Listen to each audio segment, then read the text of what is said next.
మహాదేవ శ్రీమాత్రే నమః. Welcome to our channel. నవగ్రహాలకు సంబంధించి ఒక చిన్న రెమెడీ అనేటువంటిది పాటించడం ద్వారా అత్యంత శుభాలను మనం తెచ్చుకోవచ్చును అనేటువంటి విషయాలను తెలుసుకుందాం. మరి చాలామంది కూడా నవగ్రహ ప్రదక్షిణలో భాగంగా మరి గురువుగారు ముందుగా దేవాలయంలోకి వెళ్ళి మరి నవగ్రహాల చుట్టూ తిరగడమా, దేవాలయంలోకి వెళ్ళిన తర్వాత మూలా విరాట్ను చూస్తూ మూల విరాట్ దర్శనం అయిపోయిన తర్వాత మరి నవగ్రహాల చుట్టూ తిరిగి కాళ్ళు కట్టుకొని ఇంటికి రావడమా, ఇలా ఎన్నో కూడా అడుగుతూ ఉంటారు. అయితే మనకు నవగ్రహాలకు సంబంధించినటువంటి ఆరాధనలో భాగంగా ఎవరైతే నవగ్రహ ఆరాధన మనం చెప్పేటువంటి పద్ధతిగా చేస్తారో అత్యంత శుభాలను తెచ్చుకుంటారు. అయితే దేవాలయంలోకి రాగానే ముందుగా మూల విరాట్ ఎవరు? గణపతి కానీ, ఈశ్వరుడు కానీ, వెంకటేశ్వర స్వామి కానీ, అమ్మవారు కానీ ఏదైనా కావచ్చు.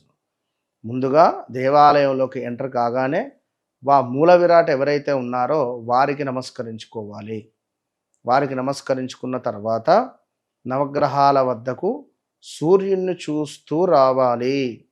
చక్కగా సూర్యగ్రహము రారాజు కనుక నవగ్రహాలలో సూర్యుని వద్దకు నమస్కరించుకుంటూ చక్కగా కూడా సూర్యుని వద్దకు వచ్చి ఆరాధన చేసుకుని సూర్యునికి లెఫ్ట్ నుండి, అంటే చంద్రుడు సూర్యునికి మనము ఆపోజిట్గా నిలబడితే మనకు లెఫ్ట్ అవుతుంది, సూర్యుని సైడ్గా నిలబడి చూస్తే రైట్ అవుతుంది. అంటే చంద్రుడు ఉంటాడు. బాగా చూడండి, సూర్య భగవానుడు తూర్పు దిక్కుగా చూస్తూ ఉంటాడు. మనము సూర్య భగవాను చూసే క్రమంలో పడమరం సైడ్గా చూస్తూ ఉంటాము. మరి మనకు లెఫ్ట్ హ్యాండ్ వస్తుంది, సూర్య భగవానునికి రైట్ సైడ్ వస్తుంది. ఆ మూలన ఉండేటువంటిది చంద్రగ్రహము. మరి ఈ చంద్రగ్రహం దగ్గర నుండి 9 ప్రదక్షిణలు చేయాలి. ఎట్లా చేయాలి అంటే, ఆదిత్యాయ చ సోమాయ మంగళాయ బుధాయ చ గురు శుక్ర శనిభ్యచ్చ రాహవే కేతవే నమో నమః అనే విధంగా ప్రదక్షిణ చేయాలి.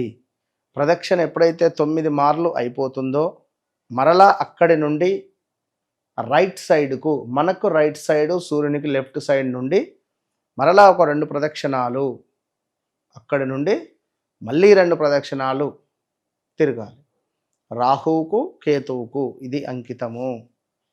ఇట్లా ప్రదక్షిణ చేసిన తర్వాత కాళ్ళు కడుక్కోరాదు. మన వీపు నవగ్రహాల వైపు చూపించకుండా మనము బయటికి వెళ్ళిపోవాలి. దేవాలయం అంతా ప్రదక్షిణ చేసి దేవాలయంలో కూర్చొని ఏవో నామాలో ఏదో మనకు జపమో